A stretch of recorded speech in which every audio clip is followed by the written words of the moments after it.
Unmute. Oh, that's me. What's up? Hope everybody's doing good. Mallory Woods, Hey. Rich Chou, three martial arts nerds hanging out with you guys. A bunch of people hopping on. Thanks for coming in. If you're listening to this, hopefully it's within 24 hours of when we hung out and chatted. It'll be on all podcast forums. We just started hanging out and talking about martial arts and doing our thing and breaking the rules because there shouldn't be overly structured rules. Mal is a lifelong martial artist. So is Rich Chou. Rich, what's that? Wimp to warrior. We've talked about it. We'll talk about it more. Yeah. Mallory was a point karate competitor, and we're just hanging out talking about martial arts. Before I go over some list of nebulous topics, who's got what to say today? Anybody? Well, hey, you know what? There's a great topic right there. Yeah, as a matter of fact, I did. I got a haircut. I did. So yeah, if you're listening to audio, the question was, did you get a haircut? I did, and it looks fantastic. I think. How are you, Rich? I'm doing great. Episode number 3. I believe it's officially a streak, right? Is that right? Yeah, that is a streak. At least 3 to get a streak going. So we got that going for us, which is nice. Feeling good, feeling the flow. Yeah. We take questions. We'll be having guests. This is just, no unstructured, open chat. But we did write down a few things we've been thinking about. This idea of the best in the world. Now that'll connect to these next 2 things. Best in the world, in quotes, notice. Pound for pound, this is a myth. I wrote myth right in the thing because this is a myth. It's a mechanism. It's a mechanism for debate. We used to say somebody was amazing. And then we'd say they were incredible. And then we said they had great talent. And then this guy is one of the greatest. And now you're either the greatest of all time or nobody gives a shit. Mm-hmm. We'll talk about these things. Rich has been reading one of Hickson's books and sent us a great quote we're going to talk about. I'm going next week to commentate Jorge Masvidal's Game Bred MMA, which is a bare knuckle mixed martial arts. We'll talk about that. And maybe first, before we go anywhere, I put this in quotes because this is Rich's quote. I remember at Bellator shows, which I've worked a lot in the past and I will work plenty in the future. Rich was the senior matchmaker or the vice president of matchmaking or something. Rich is still involved with Bellator. But I would see him at weigh-ins, and he'd say, "Man, it's the weirdest ritual in sports. A bunch of guys without shirts on, standing and posing at each other." Right, Rich? Yeah, absolutely. Now I think we were hanging around, standing around, chatting, and because the official weigh-ins now happen in the morning. Yeah. And the ceremonial for the photo ops and whatnot, it's more of a media function, happens later in the afternoon with fans and whatnot, and. I think I was kidding around. Like, here we are waiting for a bunch of guys to get on a scale in their underwear. Yeah. Well, I mean, and that brought up a number of different aspects related to that. It's not a bad place to start today. I don't consume the fighting news very much because mostly it's like, dude broke his teeth, and then we'll just talk about that for like a week, or Logan Paul did something, and then we'll talk about that. But in passing, I picked up that, and you guys tell me if you've seen this, where the story is, that Nick Diaz was sort of like, "Hey, Robbie Lawler, we both weigh probably like 188 or 190 pounds. Why don't we just fight at 185? Is this a thing? Has this been happening? Yeah, that's happened. Apparently, Robbie just, he's not a man of many words. He does his talking in the cage, as we all know. He's good with it. He just wants to fight. So yeah, that's a thing. The weight class was changed the week of the fight. Wow. Yeah. And both guys agreed on it. Yeah. So listen to this. So for people at home, this is one of these things that's talked about extensively all the time, but like nobody actually understands it. People are like, well, how much weight would this person cut? Weight cutting, how much weight do you want to cut to drop a weight division? Weight loss is something everybody understands. Do a lot of cardio, reduce your calories, a bunch of ways you can lose weight. Weight cutting is a trick you play on your body to weigh less for a tiny window so you can do the weirdest ritual in sports in the morning and or pretend to do it in the afternoon. Older OG type fighters, things like weight classes are just nonsense. What does it matter what class we're in? That's there for the promoter to be able to make a list. We just want to fight each other. we both weigh closer to 185 than we do 170. Why don't we just fight? And I think it sounds like that's what they're going to do. Yeah, and we spoke about this perhaps maybe the last episode actually about a sport, right? How fighting is not a sport. If we remember the origins of this, there were no weight classes, right? Yeah. It was open weight, no rules. And rules were created in large part for safety, for regulation, to make it a sport. Mm-hmm. But at its core, it was fighting. Fighting was its own thing, but let's regulate it. We need to make it safer. How do we do that? The implementation of weight classes, right? So yeah, Robin, you're right. It's, this wasn't always the case. This is a very this is something to create rules, make it safer, make it a sport. So promoters easier to sell, easier to package. That's right. Yeah. And neither Robbie Lawler nor Nick Diaz care about you packaging stuff or selling stuff. They want to fight each other and get a paycheck for doing so. Absolutely. Yeah. Those guys are throwbacks. They're a rare breed. While we're on weigh-ins, did anybody see in Russia, of course, no offense, I've been to Russia a lot and I love going to Russia, and the Russian people are not like anyone thinks they are on television. They're not cartoon characters, they're people. But did anyone see the Russian weigh-in where the guy flying kneed the other guy? Oh, no, I missed this. Yeah, in the face. I caught that. Face. Yeah, Mal, if Mal searches for it, he might not only be able to find it, but drop it in here. By the way, Rich, we can drop video in. Within a couple of weeks, we'll be dropping in video and analyzing moments and stuff. You did catch that. Rich, let's say you are at a weigh-ins and that happens. What do you do? You've never seen that of hundreds of weigh-ins you've worked. I've been at several weigh-ins. I've been in the center, kind of dictating, controlling the distance and the action there. And I've never seen anything that egregious. Usually the guy will kind of try and sneak around. Yeah. But yeah, to just walk right up. And then there was also the Canelo plant. Yeah. Right. I did see that. Yeah. I had that up, Robin, if you want to show right? it. Is this you have the flying knee, Mal? Yep. Got the flying knee. Let's this. And if you're listening on audio, I apologize, but here it is. All right, here we go. So, boom. Oh, jeez. So if you can run that again, I don't know if you can zoom in on it, but if not, hopefully people. There it is. Oh, that egregious, Rich. Good word. I'll say this. I don't know what happened after that. I don't know if the fight happened and what happened if they did fight. But man, you don't get paid for that. No. You could have just blown, just not. Should have saved that for the next day. But so I don't know the backstory either. So no, true. So yes, that is 100% true. But also, the next day when we are paid to fight, he will be expecting me to throw strikes at him. Whereas currently, when I walk up, I might be able to get, of all the possibilities that guy's thinking, what he isn't thinking is something comes from this direction. Mm-hmm. Yeah. So dick move. But yes, Canelo plant. There's a breakdown on my Instagram and YouTube. I went and got into it. Dana White, I like Dana, and I get along well with him. He also says things for many reasons, including promoting his own thing.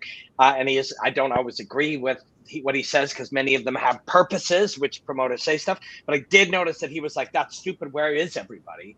And you do look and you're like, there's nobody on stage with these two athletes who just walk up to each other and everybody's looking at them and they're standing there. That was really dumb. You could lose your event that way. I mean, what if he broke his hand? What if he swung and one fighter broke his hand? One guy's cut. Boom. Then fights off. Nobody gets paid. A lot of people more than the fighters depend on that paycheck, and it very well could happen. Yeah, to take it a step back to what happened in Russia, the flying knee. Unwritten rules. That one where, hey, it's the weigh-in, pal. Yeah. That was a cheap shot. You don't do that. I don't know.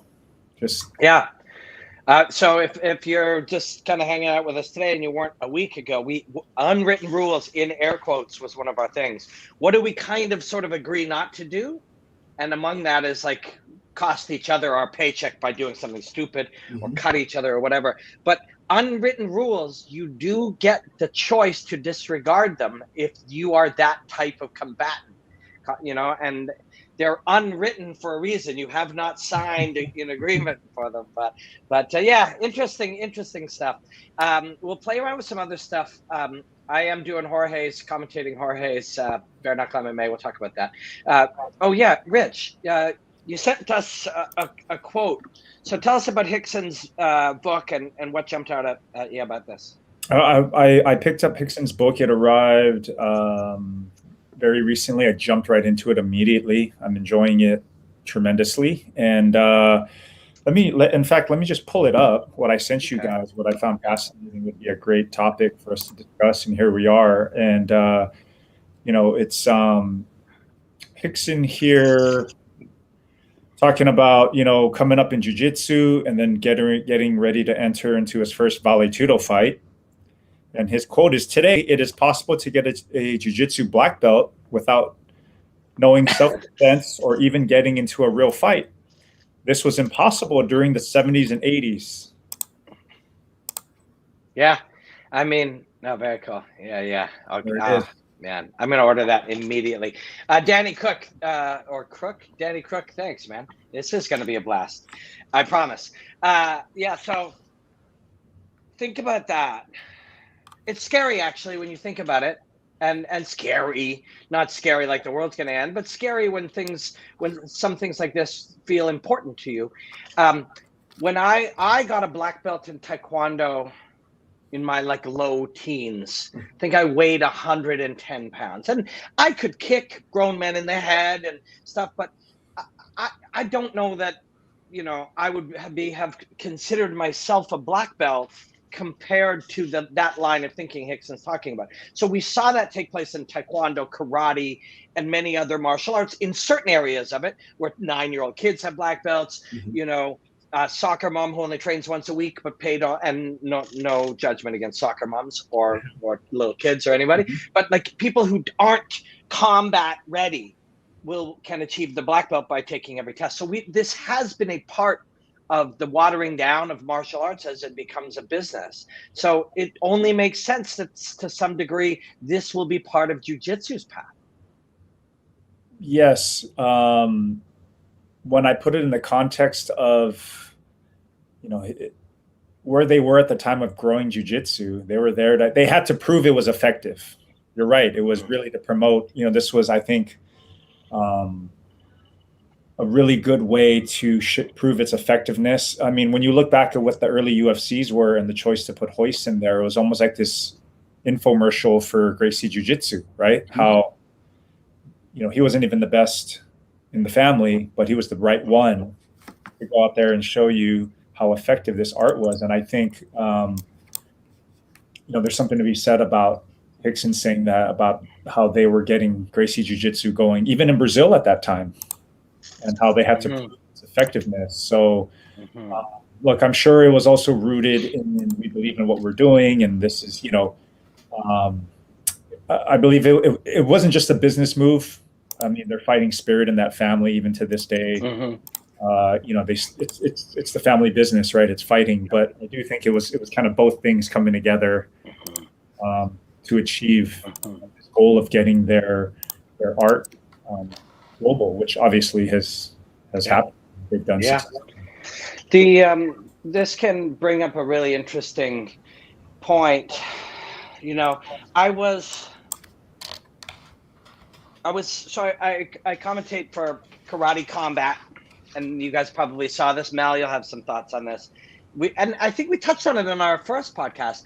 The guy who won the gold medal in karate was the guy laying semi-conscious on the ground. Because a guy who ended up with the silver knocked him out, made him incapable of fighting with a controlled technique, which is the thing, but he resulted in being knocked out. And so he won the gold from his back. And we were talking about how ridiculous that is.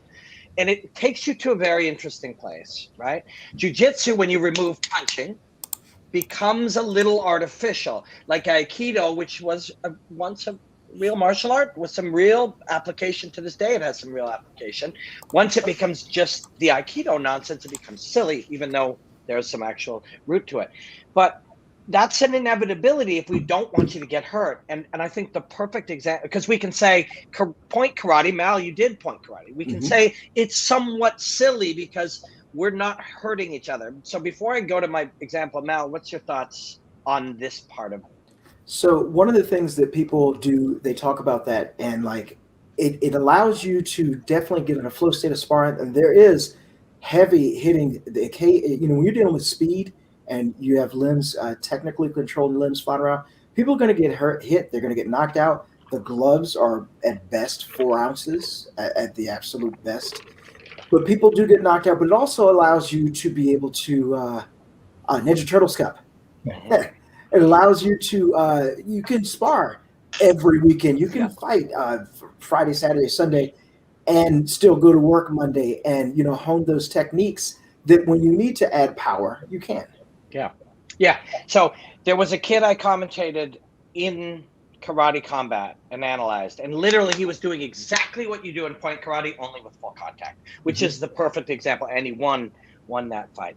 When I was commentating Taekwondo in Russia at the time, they were doing touch and they were stopping to review. So if the toe touched the cheek or did not touch the cheek, you could hold up a thing and they would review to see if it touched, and you got your 4 points for your spinning hook kick with a toe that touched or did not touch. It became ridiculous. Then later they added a protector with an electric, that registered it, but only a certain power would register. And then you would score or not score. So the Mexican team at the Pan Am Games started using lots of straight punches, ended up winning. So it's shaped the martial arts. But as you go down this road where, wait a second, which to start with where Rich started, Hickson was like, you can become a black belt without even fighting. It starts to get weird. But then as I explored this idea sort of as thought process where this ends up, I realized it ended up at fencing, which is a beautiful combat sport, incredible combat sport.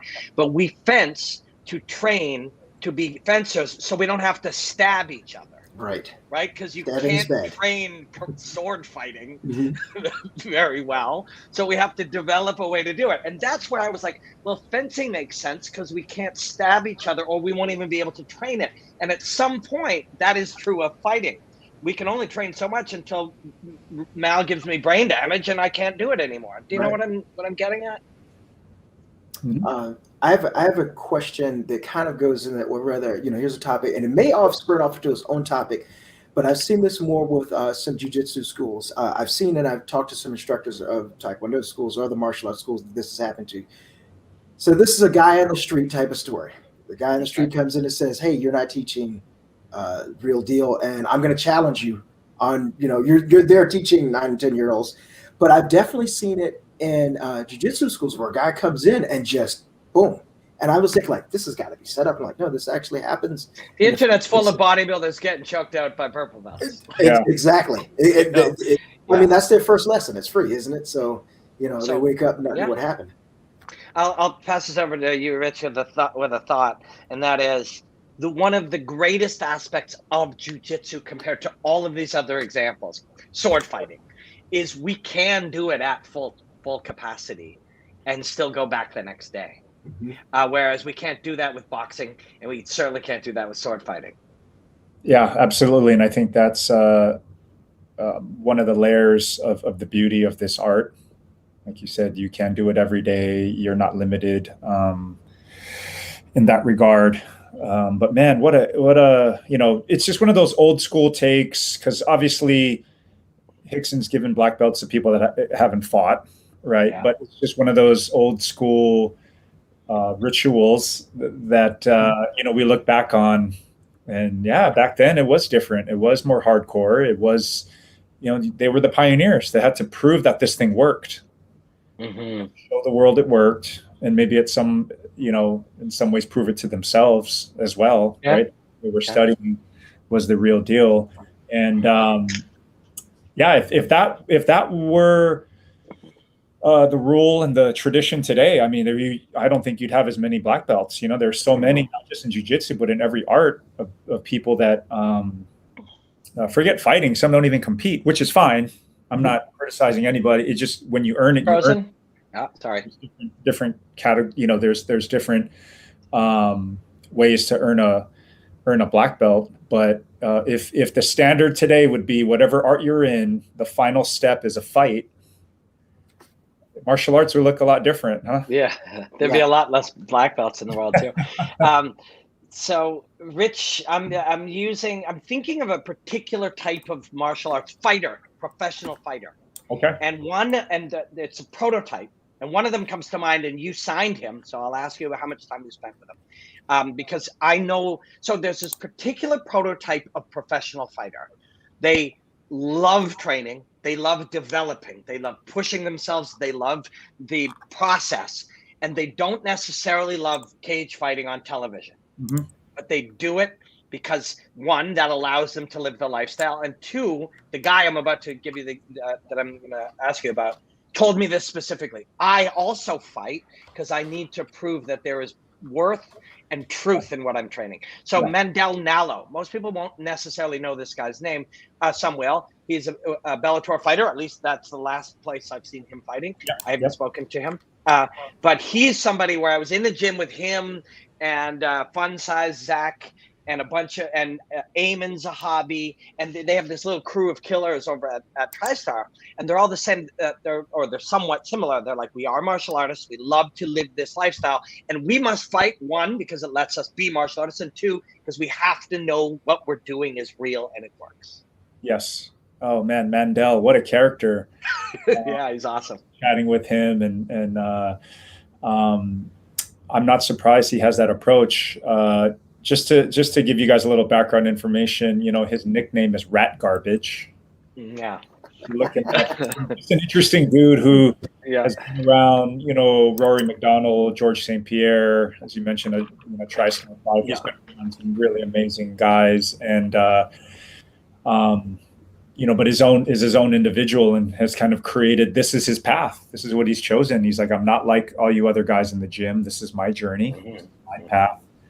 And for him to say that, I think I'm not surprised one bit. He is a type of guy that I think he fights for a different purpose, just like everybody else does. Mm-hmm.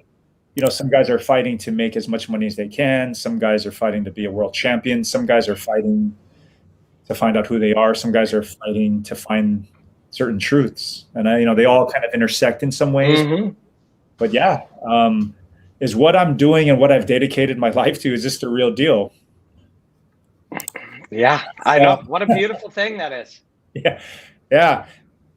I love that nickname. No joke, dude. I love that nickname. Yeah. That is awesome. Yeah, he's a legit cat. But their whole crew, Louis, I forget, Sandinakis. They're a great crew of sort of martial arts. They're kind of TriStar's next wave guys, although they have been for long enough that they're TriStar's current wave guys. But yeah, they Zach, Fun Size Zach, what is his last name again? He was the Bellator champion for years. Yeah. Zach, God, I love Makovsky. Yes. Same thing. Yeah, they are all like, hey, fighting kind of sucks, and that comes down from George. Because George will say that publicly. He said it to me in a documentary. They said it many times over the last number of years. Fighting's hard. It's scary. It sucks. It's painful. It's tough. It's pressure. It gives you a lot of anxiety.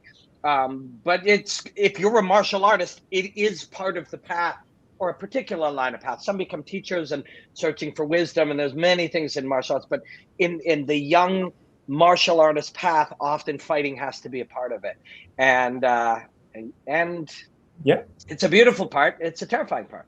Yeah, you're right. And just to build off that, your martial arts identity, or your identity in this world of fighting, right? It's a guy like George strikes me as number one martial artist, and probably number two sportsman, and then he might be fighter. I've never. We touched on Five will be fighter. We've never he's never identified like I'm just a fighter. Whereas other guys, you're like, oh, he's a fighter first. He's not even a martial artist, right? Mm-hmm. Like that's not who he is. That's not his identity. So yeah, it's that's interesting, and that's great because it's not everyone's different. Not I'd be bored if I think we all would be if just everyone was the same and just rolled out of a factory. Yeah. All have the same mindset and values and identity, right? It's great that some of these guys think martial arts is a bunch of mumbo jumbo. I dig that. That's cool. Yeah, I do too. Go and prove why what you're doing is better. Mm-hmm. Yep. So, and that's one of the roots of what made us go, let's get together and chat and bring in other people who think like us. It's like that factory element that is starting to be what you see in the corporate sport fighting world is part of what motivated us to explore other things. That's what we're trying to avoid. And the factory element comes about when it's like, we got two guys, we got the same camera angle, they're going to walk out, we're going to say the same things, they're going to fight in the same spot with same cuts, and then at the end someone will do this, and so like that repetitive factory element I don't think is a part of that. Takes away from the creative elements of arts, right? But this Mario here mentions, you notice that fighting teaches to close the distance quickly. Yes, it also teaches you to flee the distance quickly. Mm-hmm. Also teaches you to avoid. I think what we see from the great payoff of point fighting is the moving away from grappling, is to evade somebody grabbing you. I think that's been the biggest element that we've taken from that area. It's cool that Wonder Boy can pop in and strike you, flee, and then change a distance and strike again in the same phrase. But it's even more important to the grand scheme of how people are fighting today, I think, to be able to get away without Mm-hmm. Khabib trying to grab you. Yeah. Right. To be able to flee out of the range without Khabib trying to grab you. Well, that engage, disengage philosophy. It's when you, and it's funny because when you only train that, if you're only doing point, it becomes so natural that explosiveness, you expect that explosiveness and you expect that evasion, or someone cuts an angle off it to your left or your right, depending on which side you have and everything. And it becomes, like, for example, if you're expected to do a 25-minute fight, swinging at air is going to get tiring so quickly. And if someone comes in, they pop you a few times and you want to load on you and you get nothing but air, that's going to get old. And then that's going to cause you to hold your techniques. That's going to cause you to not fire right away and everything. But of course, most people, like you said, Rich, will go back to the guys that are fighters first. All I need is one. I just want to hit him that once. Hit him hard one time. Hit him hard. Robin, you had a great take on this, on how karate today, and who would have thought this in 2021, karate is a more complicated puzzle to deal with than jiu-jitsu. And when we bring up these examples of, Wonder Boy, MVP, Raymond Daniels, Machida, that in and out, mm-hmm. Come and try and clinch with me. You might get knocked out on the way in. Mm-hmm. And even when there's not a ton of action, just the feints and that engage, squaring up with someone, getting within range, it's nerve-wracking. And so like you said, Mallory, over the course of 15, 25 minutes, can you maintain that focus for that long, or are you going to get caught? And when do you shoot in? How do you set this up? There's what you just said something and it triggered like, how long can you stay that concentrated too? Yeah. We always talk a lot about gas tank, like he's getting tired. You get exhausted engaging your focus that heavy. It's mentally exhausting, and physically exhausting as well. That's an element. You brought that also triggered another thing. I was listening to Michael Bisping. I think this might have been on his podcast. He says, don't you think that the mental, having to stay focused, everyone's like, watch his left hand, watch his rear leg. Maybe they've got a sharp weapon there you have to watch out for. But you got to do that for 25 minutes as you're avoiding everything else, and then you get tired. He said he remembered clearly one time that he panned past the cameraman in his line of sight, and his focus stayed on that cameraman for just a split second, and then there's a foot coming at him, and how just that brief second You know, you lost concentration and you could lose consciousness. Yeah, it's crazy. All of that. So just focus is, we can talk all we want about how you counter a left hook, Mm-hmm. but that doesn't matter if we don't understand how we deploy focus. And there's so much we can take from watching a fight or seeing a great painter or musician or whatever. But we're not all trying to learn how to fight, right? Like, we don't all have to know how to defend a triangle. It may be helpful somewhere in life, but we're trying to see what these high performers, what aspects, what is making Michael on that night, or AJ McKee on whatever night, so special that we can do in life. Because it isn't the hand speed that made Canelo slip and do that. It was the way he can see and move, the way he can allow himself to move. So if we don't understand how to deploy, just when we go to watch Lawler and Nick Diaz, we'll say striker, this guy's striking, this guy's a jiu-jitsu black belt, whatever. What matters more than that is how focused are they? How are they able to take sometimes a broad focus and take in what your hand is doing over here and what the big picture is? Sometimes an overhead focus where they can see the relationship in space. Sometimes slow the frames down to such a degree where you see the guy blink. This is something that happens at a high level. George St. Pierre, anybody who's reached mastery, they'll talk about executing a movement or a choice during your blink.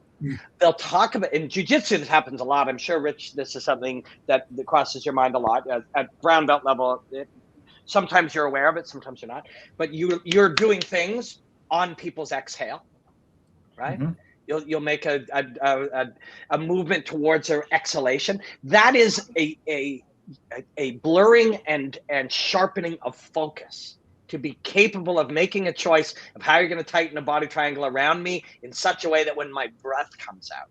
And that's focus, right? And focus is a tool that we're training, and it's applicable to podcasting. It's applicable to filming movies. It's applicable to everything. Absolutely. And focus when you're tired, when you're hurt, things aren't going your way. It's that's kind of the X factor, I think, for a lot of guys and their success. Fascinating Robin, to dissect. You mentioned this before, Robin, that betting on fights is a fool's game, because you're saying that oh, well, this guy brings this to the table, this guy brings this to the table, we're going to get the answer tonight. And you mentioned something that I never thought about.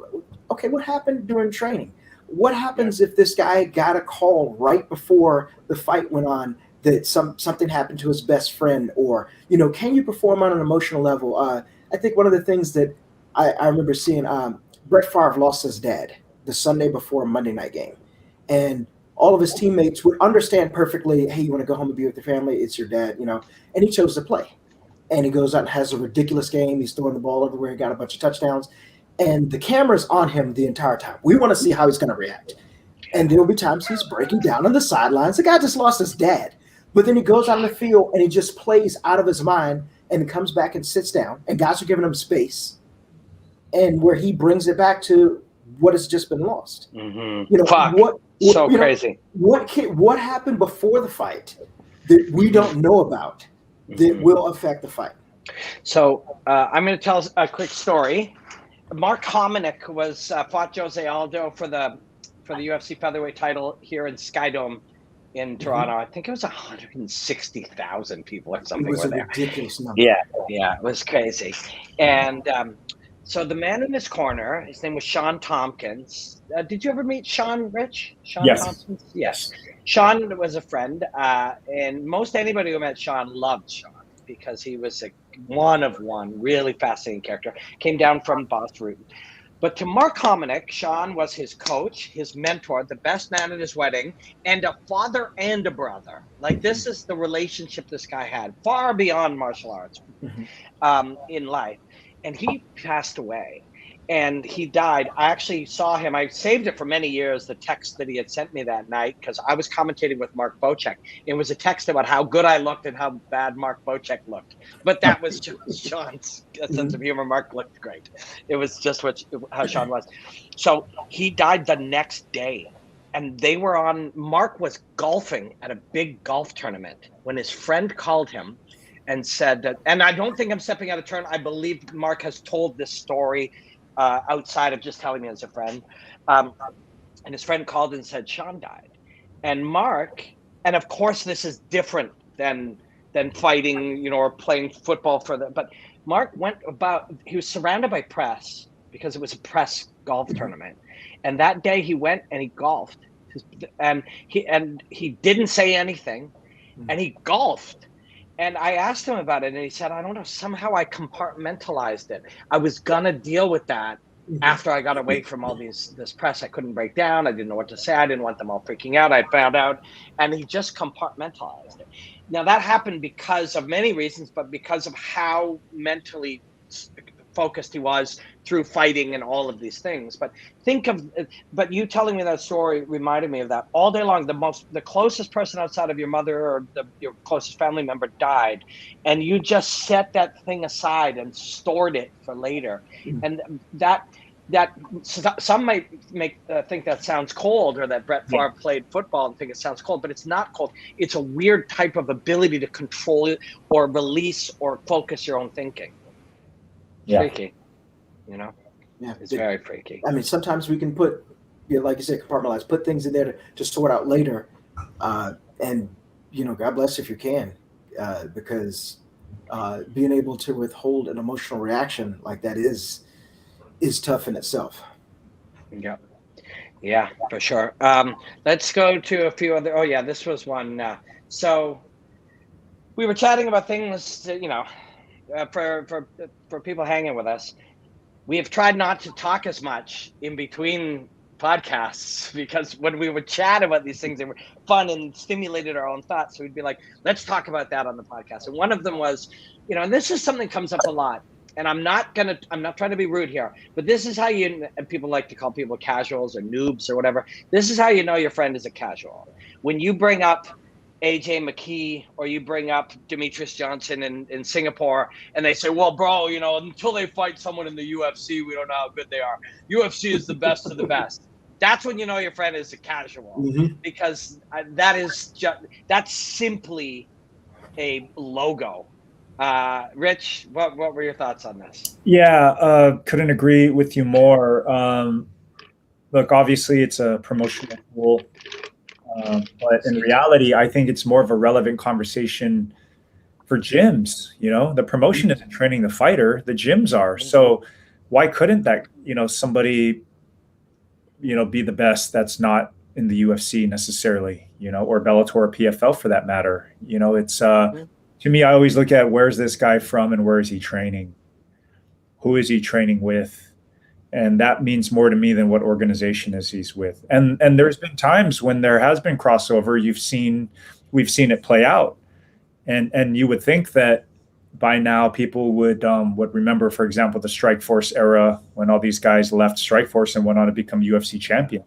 What does that say about what we're doing at Strikeforce at the time? Yeah, for sure. Right? And then the guys, Benson Henderson, Anthony Pettis, they all come over from the WC and win. Yeah, there's several examples, you know. So I think it's a promotional tool, a promotional vehicle. There's certainly promotional bias, and I get all that. But to me, why couldn't the best in the world, you know, be at any other promotion?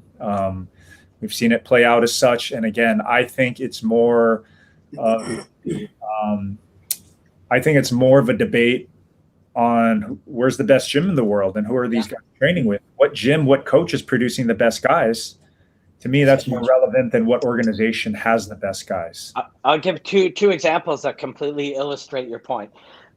Patricio Pitbull was the featherweight and lightweight Bellator champion, and Henry Cejudo was the flyweight and bantamweight champion, but they both weighed similar weights. They trained together. They'd win minutes from each other. They'd win rounds from each other. They'd win positions from each other. They were very, very close. They trained together.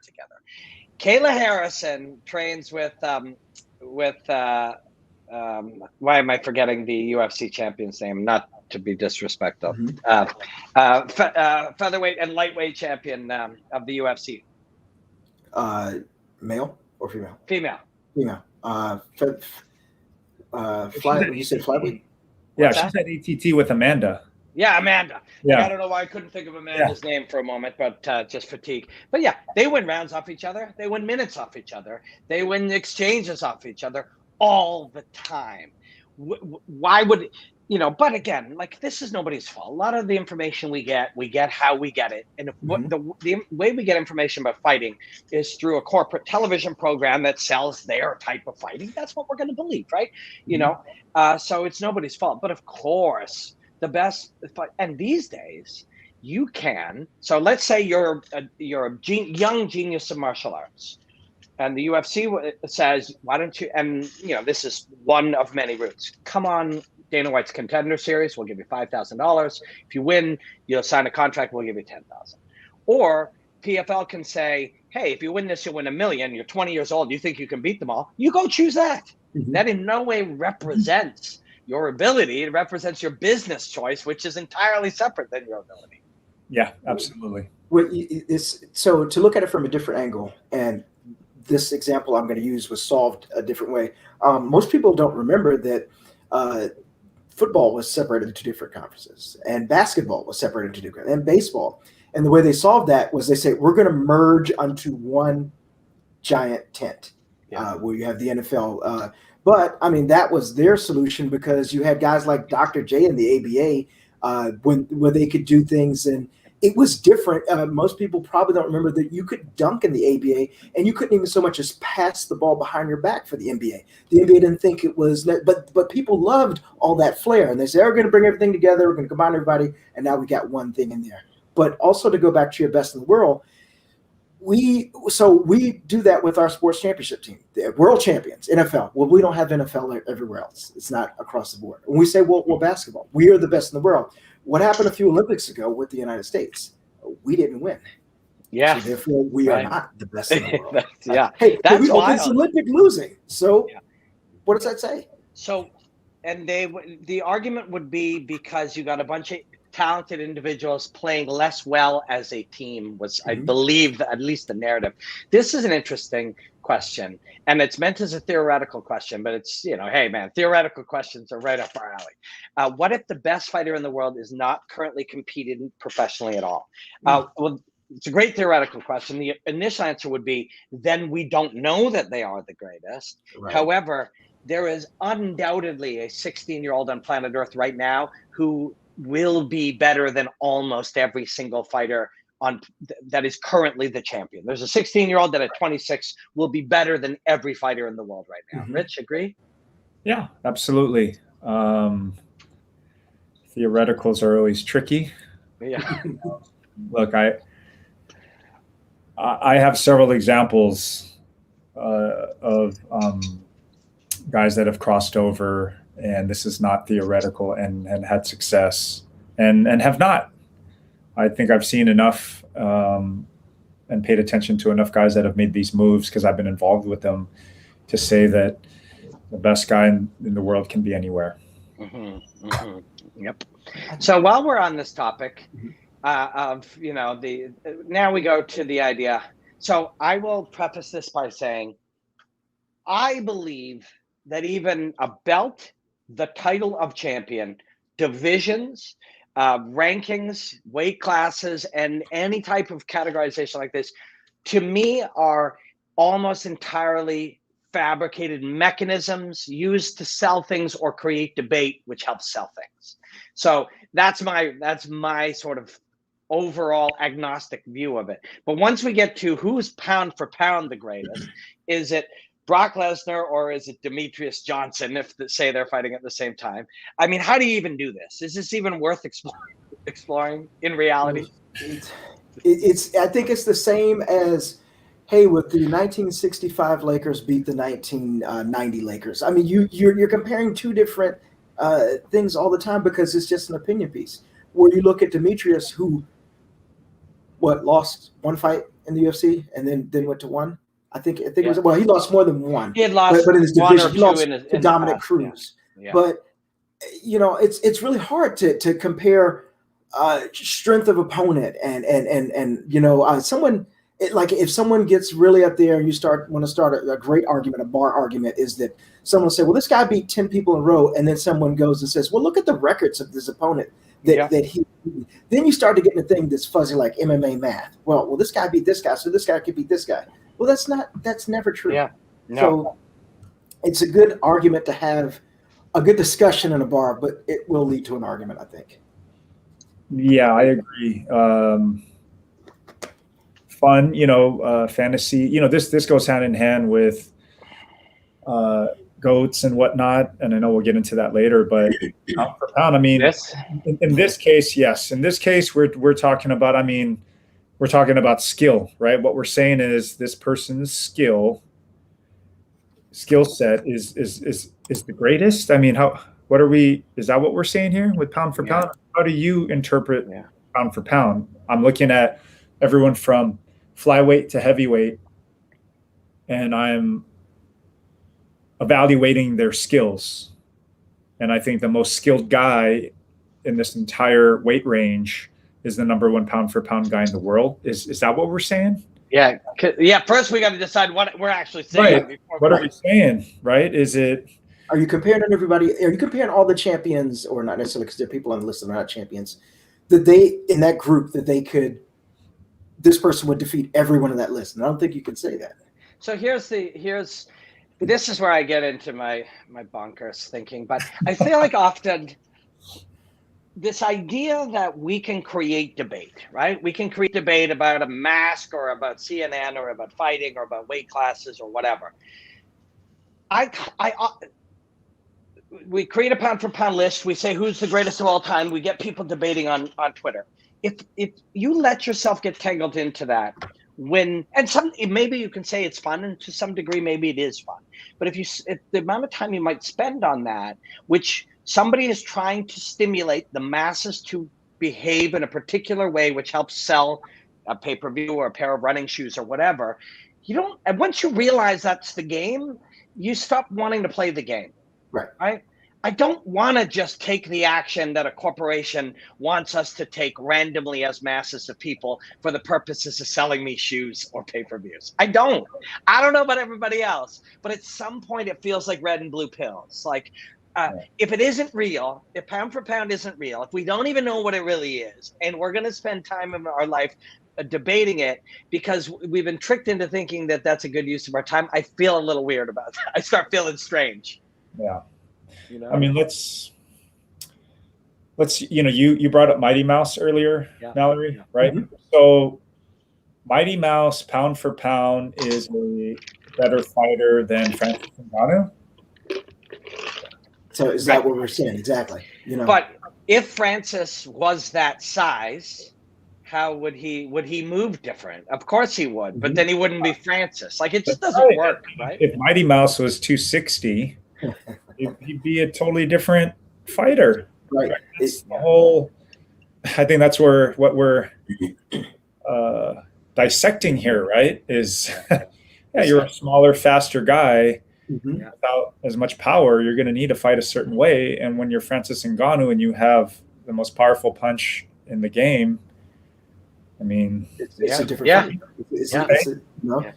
You're not going to see Francis toss a fight up and grab an armbar, on the way down.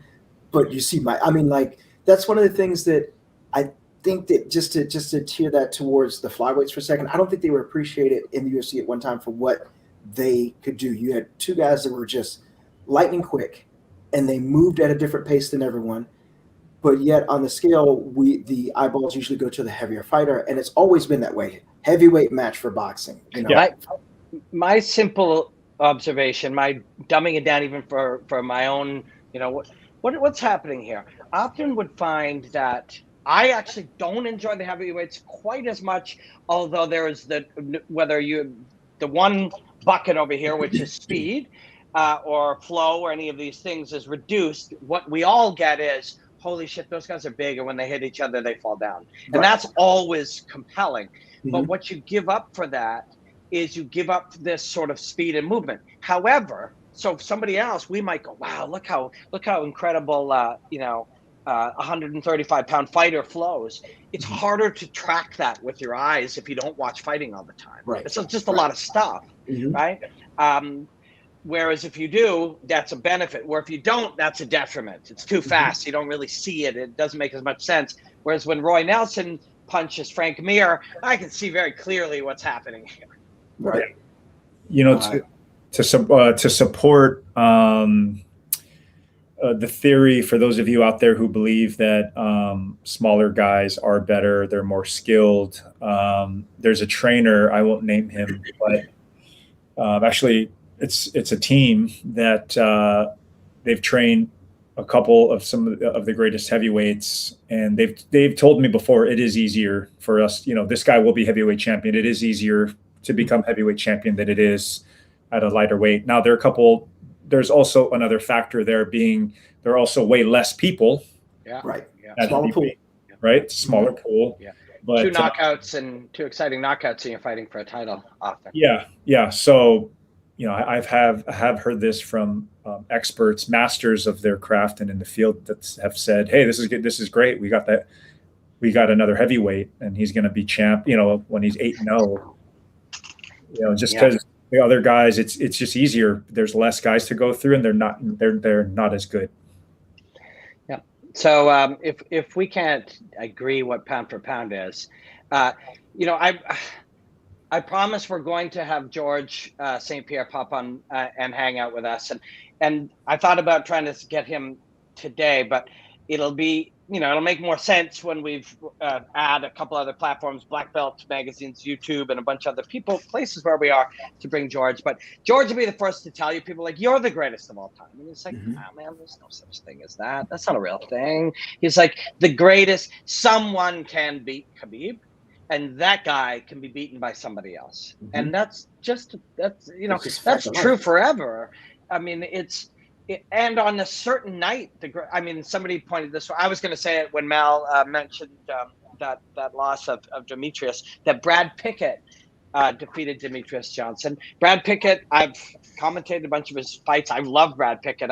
His last fight that he had was in England in bare knuckle boxing, and I was there. He knocked the guy out, took his nose over here with a left hook. He's a great fighter, but he's on no one's pound for pound list currently, I don't think. And he beat Demetrius Johnson, who is, right? That's true for everybody. Matt Serra is a brilliant martial artist, and he was the UFC champion because he defeated George St. Pierre. And I love Matt Serra, but he's on no one's pound for pound list. And this is on and on.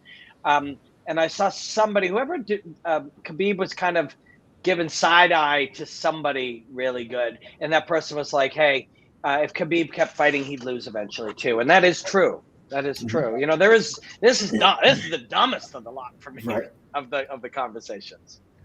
I still remember boxing, and I'm going to take it back to when I used to watch it. Sugar Ray Leonard was from Maryland, and I used to have a big interest in watching Sugar Ray Leonard. I would ask my mom, because I couldn't stay up, I was too young, and asking her the next morning, did he win?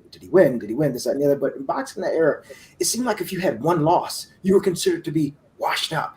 That's one thing that I do find that, like, for example, in MMA, someone may come to the first time, maybe a casual, somebody the first time, and they say, his record is 20 wins, 13 defeats. I'm like, oh my gosh, this guy's lost 13 times. Like, yeah, it happens. And he's still improving, and he's getting better. And, he's a more reformed fighter. I mean, how many people you see started out in MMA and they lost their first 3 or 4, or maybe even got cut, and then they come back and they're this whole new, and they're the comeback fighter of the year, a whole new fresh can of paint, a whole new set of skills. Who knows if all that's true, but yet they learned. It was a learning process, and just because that second digit is not 0 doesn't mean they're not a good fighter. Mm-hmm. Yeah, absolutely agree there, Mallory.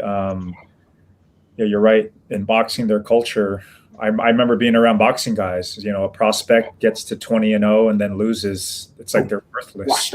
Everyone's so devastated. And then MMA, like when you said 20-13, I'm like, oh yeah, that's Nate Diaz, one of the biggest stars of the game, who's headlining, selling out arenas, packing arenas, and headlining shows. But Just a note on, see, GOAT. I almost feel like like we have to define greatness and what's great, because I feel like there's goats and there's boats. Best of all time and greatest of all time. There's a difference, and I think like, correct me if I'm wrong, but I feel like greatest of all time, GOAT came up around like Ali, right? Yeah. Everyone acknowledged. There you go. Everyone acknowledged Muhammad Ali as the GOAT. But he's not even regarded as the best boxer of all time. Right? He's not. When you look at all the experts and those lists, and again, that's a whole nother debate, but he's not number one, right? But he's still the GOAT, because greatness, he's one of a kind, right? Like the era he was in, the things he accomplished, what he stood for outside of fighting, his greatness transcended sport. So perhaps we need to take another look at what greatest means. Is it the greatest, or is it the best? That's a good point. Than him, right?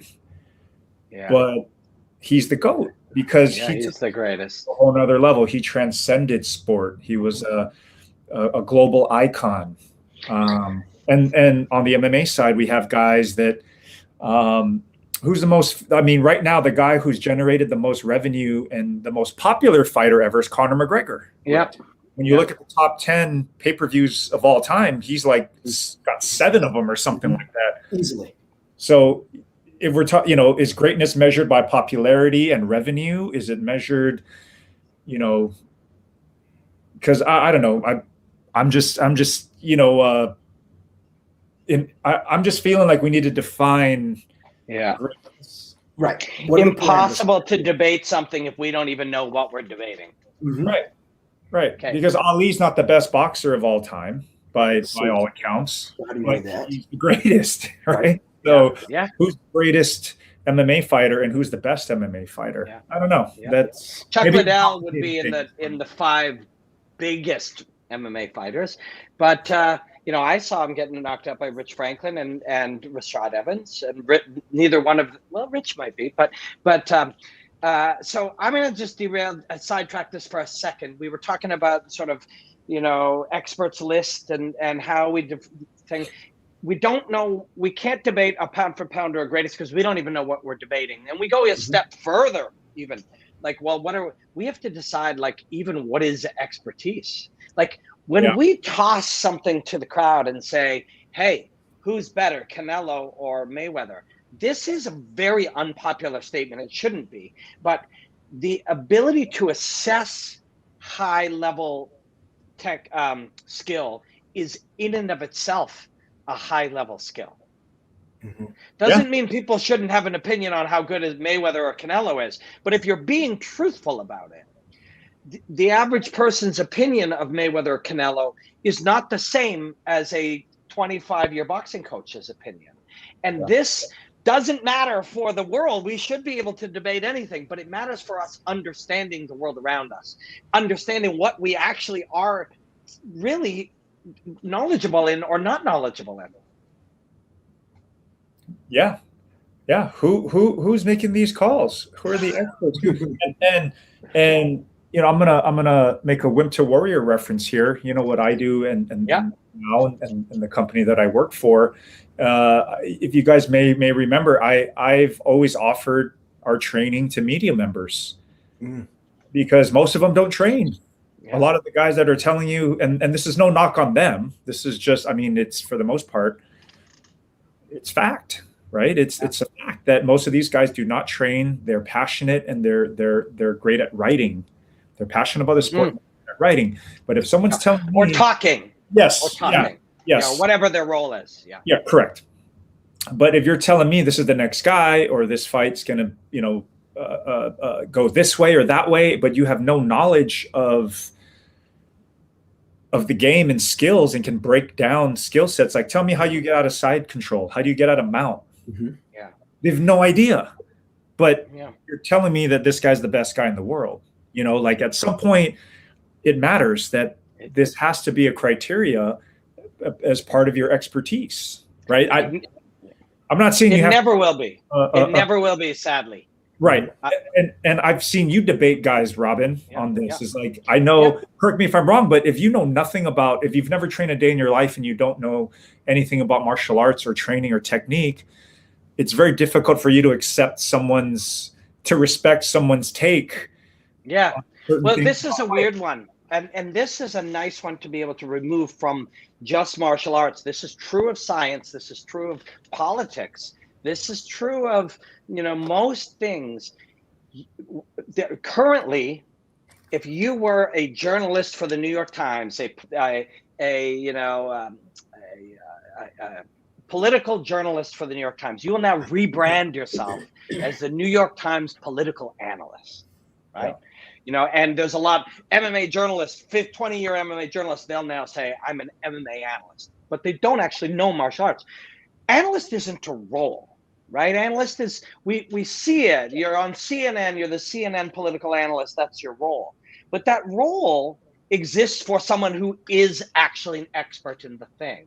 To imitate an expert and say the things that experts say really well or write them really well is not the same as actually being an expert. It's very different, right? Repeating, you can see that if you watch, say, fighting long enough, you'll see Joe Rogan or Daniel Cormier talk about rhythm, or they'll talk about timing, or they'll talk about distance, or they'll talk about slipping, or any one of these things. If you watch it long enough, you'll be able to identify, hey, that looks like that's a good time to talk about timing, or here, distance management, look at it. And you can say what Rogan or Cormier said at the same time as they said it. It's not the same as actually being an expert in the thing. Playing the role of an expert is not, and imitating the things that an expert said. Let me put this tightly.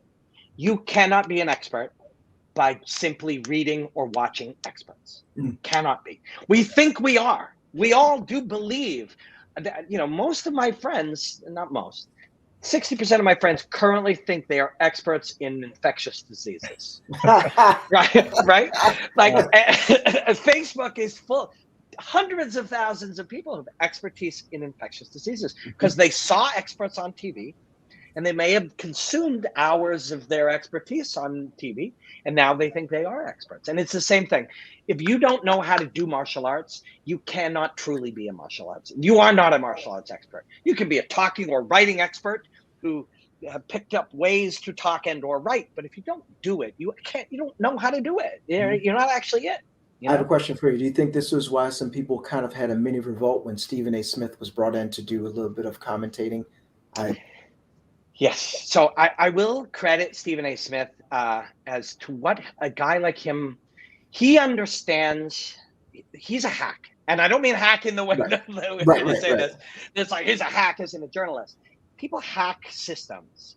And if you put Dominic Cruz at a desk to talk about martial arts expertise in an enthusiastic and well-spoken way, what you have is an analyst. If you put Stephen A. Smith there, he understands his job is not to do that.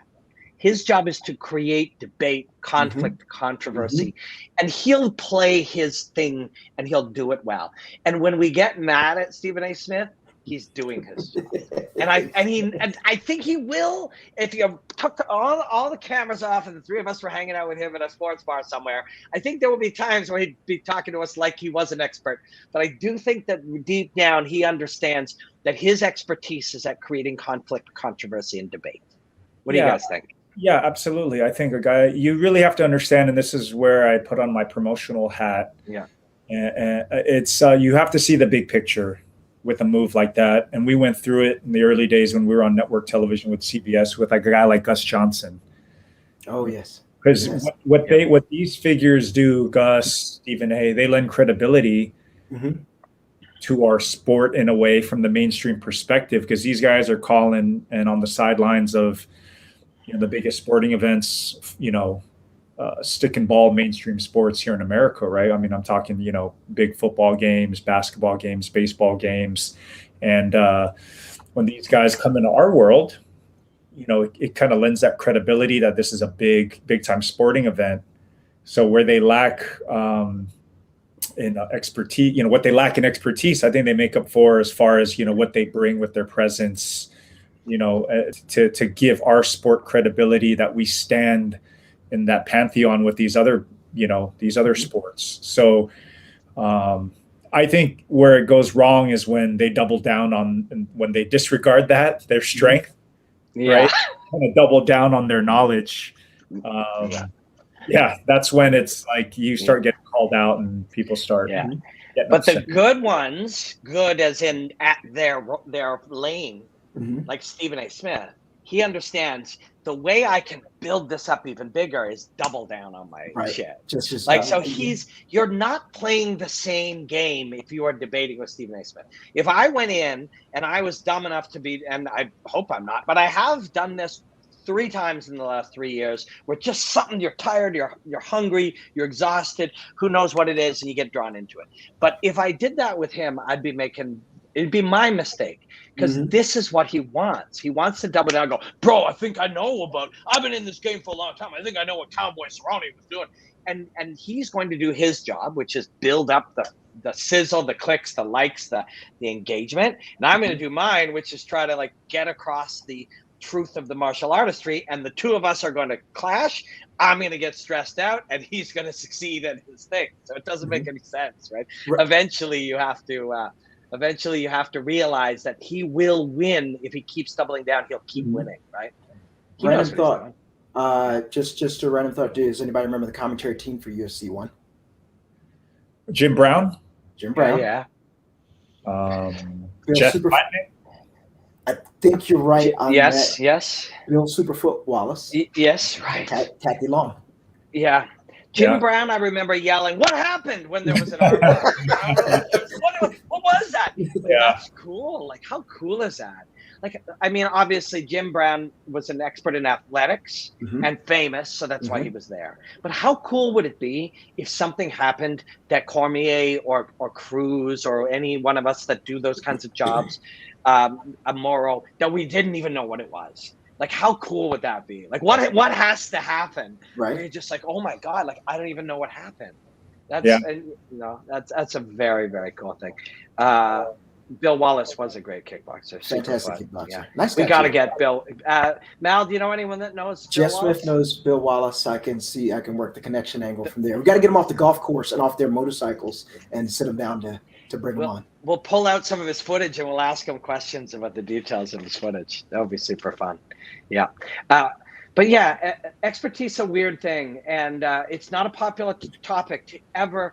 And there are people currently, you can become very good at debating and actually, quote, win a debate even without knowing the actual topic.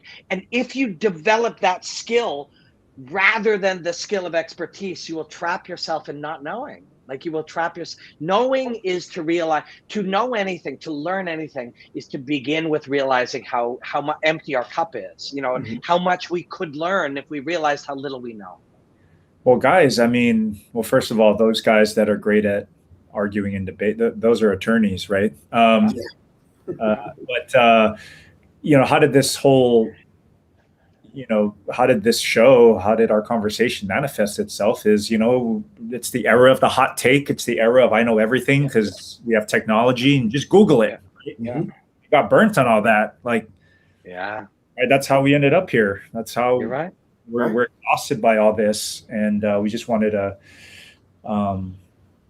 just have an open dialogue and this conversation where we're not claiming we know it all, but let's just talk about, from different angles. And I feel like everyone out there now, you have to have that hot take, right? You have to be clear, have that clearly defined take to get people, to get eyeballs, to get clicks, to get someone to get likes, etc.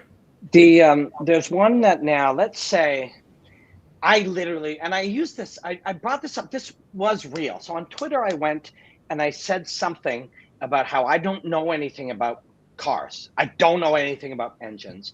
And so my mechanic did something, and I'm like, my opinion about my engine is not equal to my mechanics. And people were like fighting with me. Yes, it is. Your opinion about your engine is as equal to your mechanics. I'm like, no, it isn't. He's a mechanic. He spent his whole life doing that. Then people would bring up, well, he could be trying to rip you off. And that's true. That is true. But he does know more about this than I. And then somewhere along the line, people would say that's an appeal to authority. It's a logical fallacy. And right there, we're in a lot of deep shit. If I must reject, if I will claim that there's a logical fallacy in rejecting the opinion of somebody with 50 years experience in something I have none, I'm screwed. I'm literally screwed. Like if I go into the gym, that's also why martial arts is so great. You can say all you want. You can look online and you can start a YouTube channel. You can debate Hickson. You can debate whoever you like. But if you go into the gym, it will be the thing that you say you know about martial arts, we will now know. Maybe that's one of the beautiful things about it. You cannot play game. You cannot invent these debate tools or build skills of debate that somehow prove things that are not true, you know? Although jiu-jitsu is in itself sort of a debate physically. Yeah, absolutely. Absolutely. Look, if there's anything I've learned especially since being on the business side of it all, you know, everybody thinks they know fighting. Everybody has an idea of what's a great match and you know, how to train somebody. And perhaps it's just because everyone can actually fight. You know what I mean? Yeah. Like everyone can go out there and fight. You have 2 arms and 2 legs, as opposed to I'm short, I can't play basketball, right? I'm slower, I can play football, but everyone can fight, or can at least engage in training or engage in combat. And so everyone seems to take on this role of being an expert when they have no business, you know. They're just so like adamant, right? That they know what they're talking about. I meet these guys. They believe it. They believe they do. They believe they do. Hey, Rich, will it be a good fight? I don't know. Tell me. Yeah, I know. I saw a topic on Twitter this week, and I was getting ready. I had actually typed in my response, and then I thought about it before I submitted it, and ended up deleting it. But the question was, the Ninja Turtle Cup getting love.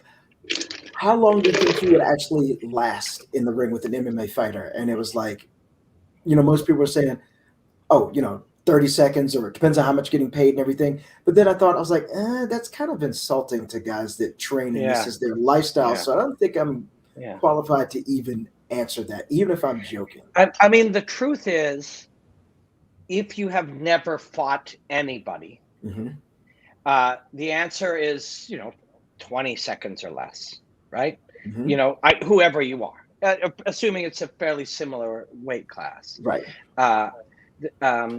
You know, this is an interesting follow-up question. What would make you an expert in MMA? What qualifies you? So we'll take this to any topic. Expertise is relative. So whoever has the highest level of expertise in the world is the expert compared to everybody else. Whoever has more expertise than people below that is it is a quantifiable amount. It is relevant. It is relative. I mean, there is no such. The greatest expert will be the first one to tell you they don't know everything, and they have so much left to learn. The experts lower on that scale will be quite certain they know a lot of stuff. But this again isn't a fighting thing, or a news thing, or a music thing, or a food thing. This is a life thing. Like if we're going through the world certain that we know a lot of shit, like if we're really smart, we know how the world works, we're in a lot of trouble. None of us know how the world works compared to what we would know if we studied it for 10 more years. None of us. With an open mind, with the ability to learn. You must start all knowledge that way. All knowledge begins with, I don't know much. And I remember, John Gooden is a very good friend, and I really like John Gooden. He's a smart guy, interesting guy, fun to talk to. And we were chatting in some podcast environment, and that was the same week Cub Swanson came out and said that journalists should have 3 fights, right? All journalists should have to have 3 amateur fights. Cub wasn't saying 3. Why not 5? Why not 2? Like he wasn't saying 3. He was trying to create debate. And Gooden, who is a martial artist, I believe he's a blue belt or a purple belt in jiu-jitsu. He's done a little bit of martial arts, more than 99% of journalists out there. he was like, well, that's not really fair, because if you did have 3, then people would say, yeah, but you don't have 5. And if you did have 5, they'd say, well, you don't have a professional fight. And if you did have a pro fight, they'd say you don't have a title fight. And I said, and he was right. And he was making a really smart, he wasn't arguing it. He was making a good point. And I said, well, John, you're illustrating the point. If at that point you still don't know much, then what the hell do you know now? You know what? And I mean, him, me, everyone else. If we would never get to the point that no matter how much we learned, we would still realize we don't know that much, that's illustrating how little we know today. It's reinforcing the point that we don't know anything. We don't know anything. And we don't know anything about almost anything compared to 100, 1,000, 12, 27 years from now, if we kept learning.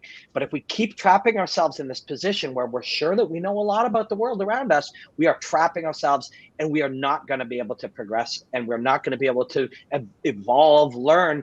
It's a very spooky time in human existence because of that. I wanted to bring up a quote I had heard, and this is a little bit different. It said, when Eric Clapton was asked by a reporter what it feels like to be the greatest guitar player in the world, he says, I don't know, ask Prince. But to also be able to recognize that, yeah, sure, I'm here, but I know there's a guy levels above me. Of course. And look, it also depends, what you're doing in this world, in the industry. Are you on the promotional side? Are you a coach? Yeah. Are you a trainer? Are you a media member? Are you an artist?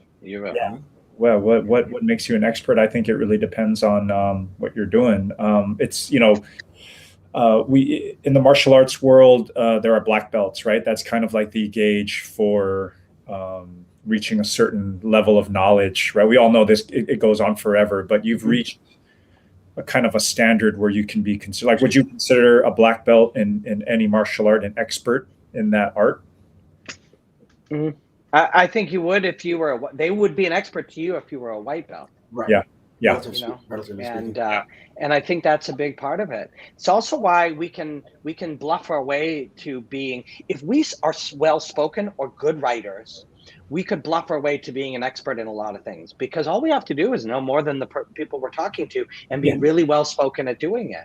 So it's easy to claim that you are an MMA analyst even if you don't do martial arts, because all you have to do is know more than the audience hears. They'll have to recognize something, and you have to be good at speaking or writing or making videos or whatever. And that's, somebody said this, and of course this is a whole other thing, but public health, right? They said you can't bluff your way to the top in MMA. You can't bluff your way to the top in the physical aspect of sports, but you can in promotion, you can in commentary, you can in being a writer. Of course you can. All you got to do to bluff your way to the top is just appear to know more than the people that are listening to you. That's how cults are created, right? Like, you can do it quite easily. People do it all the time. Jimi Hendrix was asked the same and said, I don't know, ask Rory Gallagher. Well said. Yeah. You do not have MMA black belts, do you? Just individual disciplines. That's a whole other conversation for another day. And we've touched on it, and it will be something we will definitely touch on more in the future. But MMA is a rule set. There's no martial art called MMA. Right. If and when there is one, that's to its detriment. It becomes doctrines, dogmas, belief systems. The sport of mixed martial arts is a rule set. And this, you go down this rabbit hole with people and they don't necessarily want to go with you, but it's the same with boxing. There's no such thing as boxing. Boxing is simply learning to fight in a structured environment where you can use only your hands, move your feet in a certain way, with certain rounds, with certain timing, with certain rings. Yes, I do know that we train to do a certain thing and you train in particular ways, but all of that training is just set to be able to win contests in this environment. Fighting is fighting. And there's no such thing as jiu-jitsu. There's no such thing as boxing.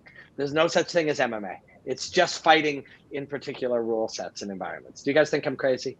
No. It's okay if you do. Yeah, I love it. I'm here for more. Yeah, this is fun. We've been winding down around 90 minutes lately. Anybody have any other thoughts, questions, ideas? Please send them in the next 5 or 10 minutes. What else? Anything else kind of trips you guys been on this week? I'm in relatively stationary. just. I mean, mental trips. Mental trips? Say physical or mental? Yeah, mental. What was I thinking of earlier? Hold on. So the Greek term pankration, I don't know the literal translation, but basically the Greeks really appreciated the art of combat, not just the violence of it. The Romans appreciated the violence. The Greeks appreciated the chiseled bodies, the telling of stories with physicality. And so in the Olympian, they had wrestling and they had boxing, and then pankration was you can do all that stuff. Although I'm not judging the Greeks or anybody else who likes human bodies the way they like them. They also made them do it naked. I don't know why. That was just what you're not allowed to wear any clothes in pankration. Wait, you guys don't train like that at your place? That's the number one rule. No naked training. That is no naked training. Yeah, it's one of the few rules in most places I've been. But yeah, pankration was just boxing and wrestling. You could sort of do everything. And you got to put a name on something because we're humans. We make sounds with the shape of our mouth and our vocal cords and stuff. So you call it pankration, you call it MMA, you call it boxing, but it's just what it is. That's like saying, there's really no such thing as punk rock or jazz or hip hop. And I know people who love those things would be mad at me. It's just music, right? You're just making music. You give it the category, you give it for the needs you have to sell things, collect things, put things into boxes, but it's just music. Yeah. An interesting note on pankration in Hawaii, the early days to get it approved. It was originally, this fighting was originally approved under pankration rules. So that was kind of the loophole to get it through, was calling it pankration. It wasn't, I don't even think MMA was a thing yet, right? It was cage fighting and whatnot. No holds barred. No holds barred. Yeah. There are no rules. Yeah. Exactly. Pankration that, at least in Hawaii, helped push it through by a guy named Haru. Yeah. When you were in Hawaii during that period, did you come from Guam and then move to Hawaii, or was it the other way around?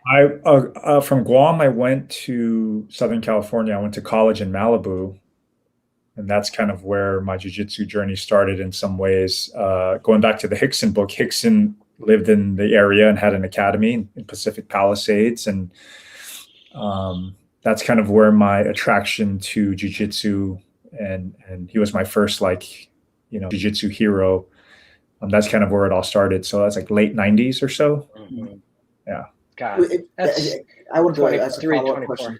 Rich, what was the original what was it that attracted you to jiu-jitsu? It was like, hey, this seems cool, or I saw it somewhere, or what was the original? Oh, I saw it in the UFC, just like a lot of other people in '93. And then just always thought, man, that's so cool. I want to learn. Just fascinated with hoist as well, but just Hickson did it with such style. And I used to watch Choke like once a week, and we used to try and emulate the breathing. We used to jump into cold water. We were such dorks. Still am, I guess. But just, you know what? I trained with a buddy of mine who was much smaller, and he armbarred the shit out of me, man. I knew nothing. And this little guy was dominating me. And I just thought to myself, I need to learn this stuff. This is the shit. This is awesome. And, we have our moment where we fell in love, right? With whatever art we decided to focus on. And for me, it was just enjoying the fact that here's something that if a little guy can do it to me, and I'm a bigger dude, and if I learn it, and it was never to be a bully or dominate anyone. It was just the fascination with the art. Fascination with the art itself. Yeah. And just the whole lifestyle. I just thought it was really, really, it was really some really, really cool stuff. Because prior to that, I had been a jock my whole life. I played volleyball in college at Pepperdine. It was a great program.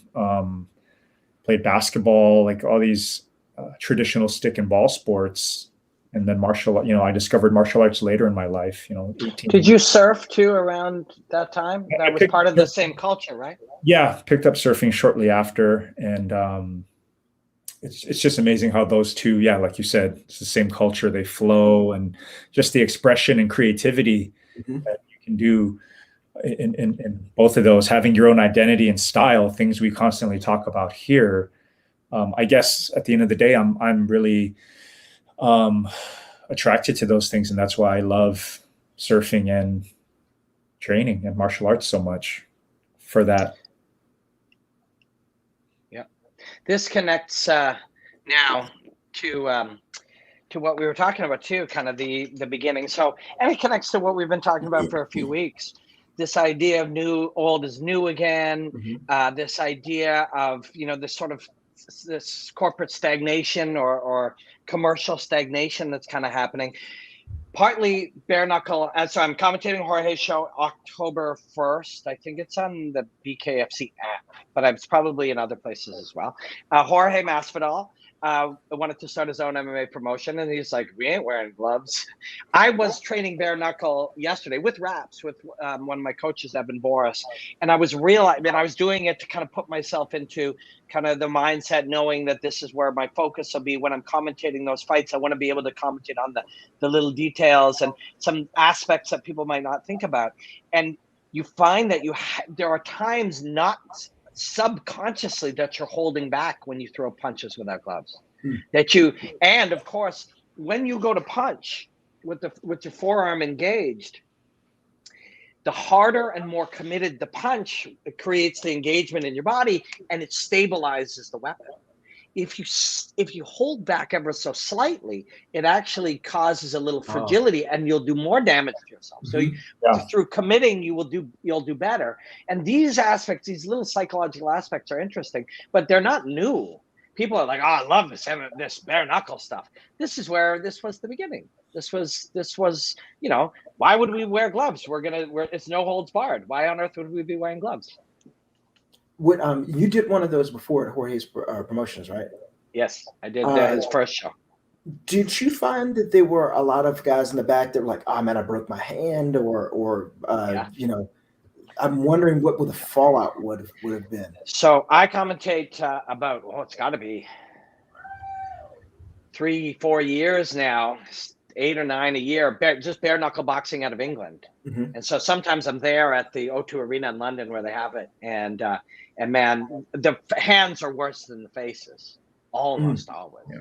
And then I did there were 2 bare knuckle fights on an MMA show in Wyoming that I did, I don't know, a month and a half ago. My wife came down and then we drove around South Dakota, went to like,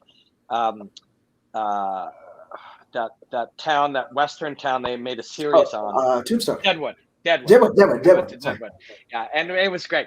But I saw the 2 guys after, and one guy, and he won inside of 2 minutes, and his hands were just ruined. And if you go to Paige Van Zant's, she, her couple of fights, and she'll hold them up. They're worse than the face. These weapons are fragile, man. Yes. When we decided to protect the weapon, the more you protect the weapon, the more punches you end up taking. And it's I don't believe it's any longer, debated. I think we know that the bigger gloves will cause more subconcussive trauma to the brain.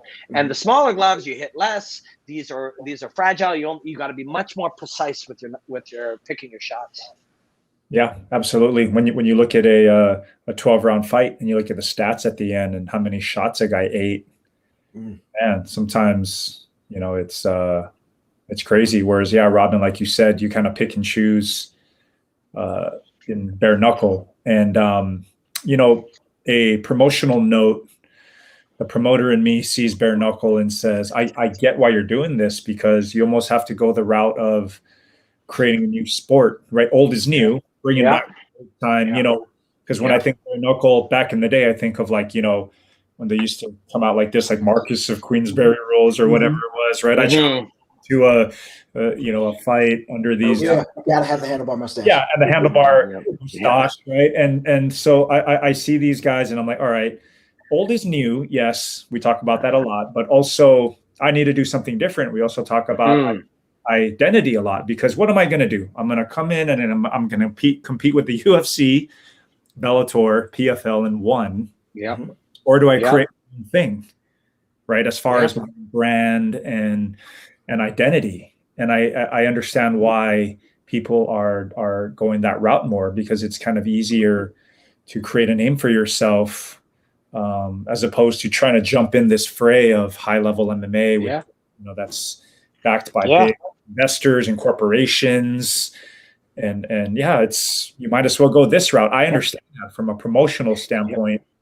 I get it. Like, hey, smart move. You're probably have more longevity and sustainability doing something different than to just compete in the MMA space. For sure. It's full. I was talking about committing to those punches to like actually reduce the likelihood of the instability causing damage. And look at Nito here going full philosophy on us. Commitment causes stability in striking and in life. You know, hey, certainly, you know, there's a lot always to be learned. And when you are decisive, often it does make life easier. You know, while we're talking about the errors of believing you know so much and it prevents you from learning, the error of spending so much time deciding, like, should I watch, you know, Amazon Prime or should I watch Netflix? And if I'm watching it, should I watch a documentary or should I watch that? Oh, maybe I'll watch that again. Those hours are gone forever. Those hours are gone forever. Analysis paralysis. You start worrying. What if I'm watching something and then I'm not watching this other thing and I lose that, but you're watching currently nothing while you're being indecisive. Right? You're sitting there, you gave up 2 hours and you didn't watch anything. You just surfed it.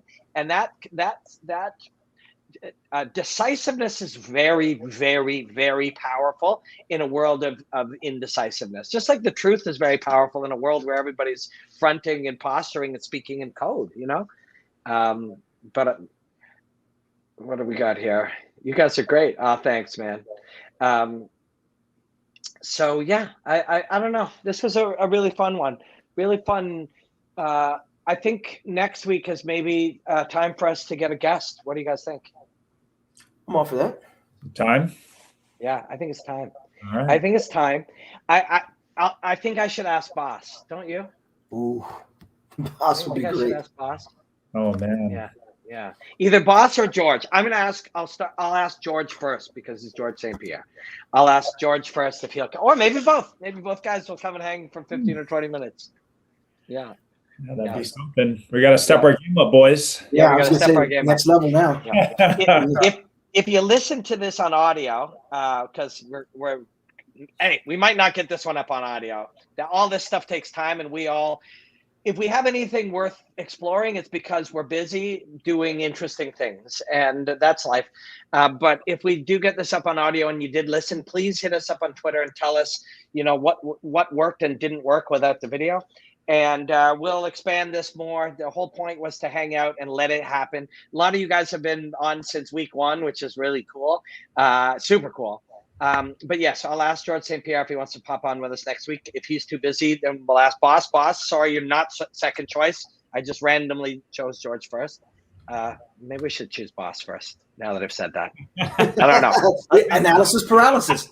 Yes, good point. I actually have the 2 of them and Lyoto Machida in the same group text. So, because all 3 work for Karate Combat with me.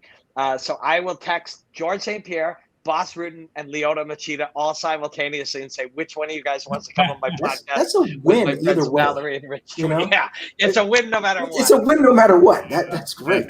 Pick your poison, huh? That's Yeah. I'm all for it. Yeah, awesome. Any last thoughts? We'll definitely next Thursday I fly to Biloxi for that, and then I go to Amsterdam Levels Fight League.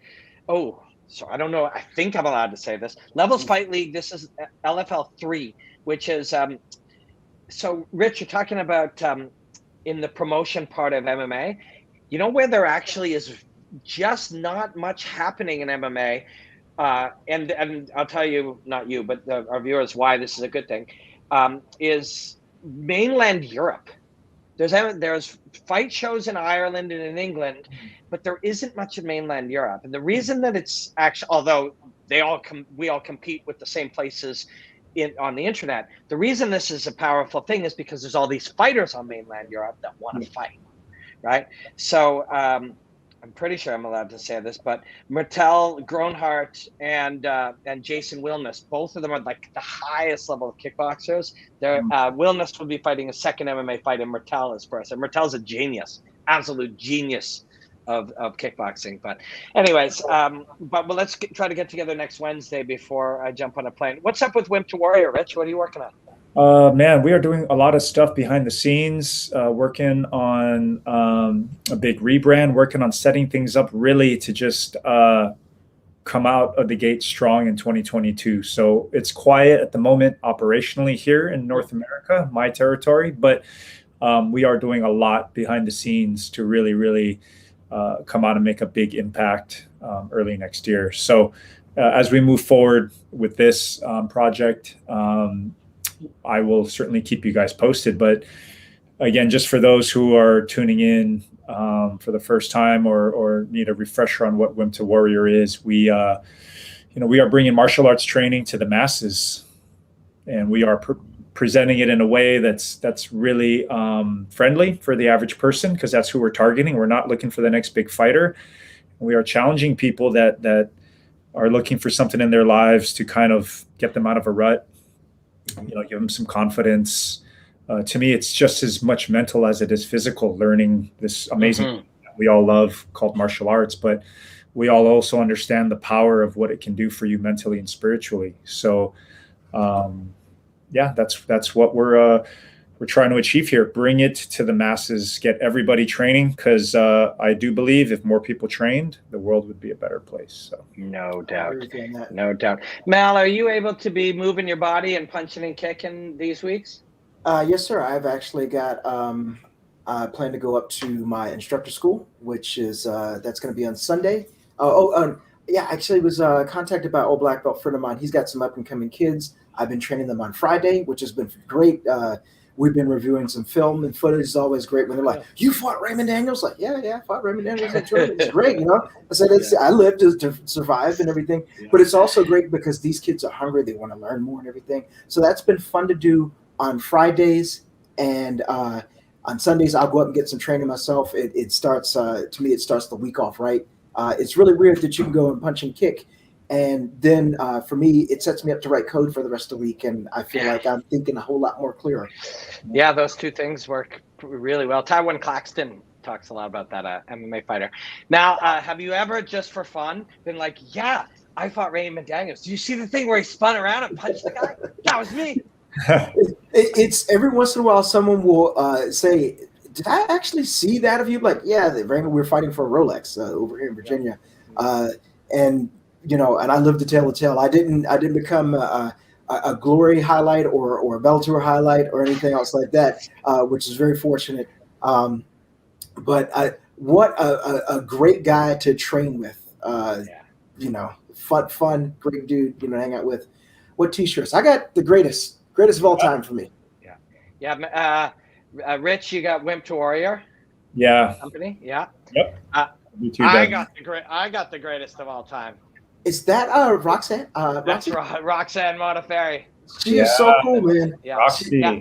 Actually, let me tell you, we talked about what is a martial artist the other week. I don't know if Roxy will see this. I'll maybe clip it for her.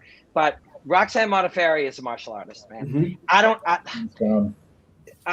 I was at Madison Square Garden and she fought. She had a bad night.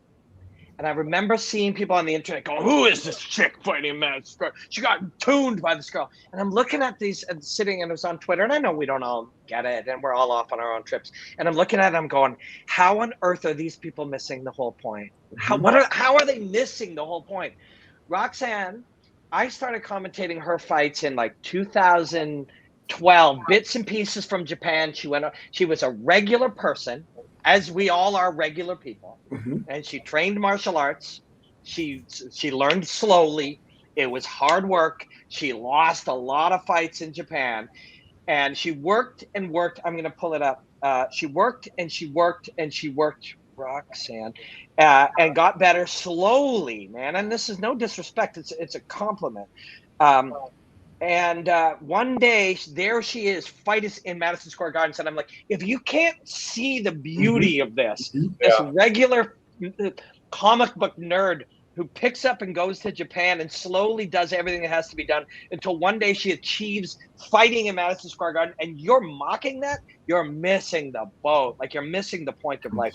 But I look, it's all these Japanese fights, and I was calling many of them after the fact, or recalling. She fought Tara La Rosa, Shayna Baszler. Yabushita, Marlos Kunin, who's a genius, truly a genius. Tara against Sarah Kaufman, Rosie Saxton, Barb Horshak, Raquel Pennington, Tara again. She fought everybody, and slowly made her way up until she was fighting in the UFC, and then beating a Macy Barber, who everyone's talking about. Like that's the path. How many fights are we looking at now? We're looking at 25 wins and 18 losses in 43 matches, dating back to 2003. If you don't understand, the path is long, winding. There's setbacks. You learn, you improve, you get better. To this day, she's the last one on the mat. She'll clean the mats. Like, she's everybody's training partner. She'll work her ass off. That's what a martial artist is. She teaches kids. She teaches kids classes in Vegas. I know. I worked with her. She's awesome. Yeah. I second that. I double down on that. Roxy is a true martial artist. Yep.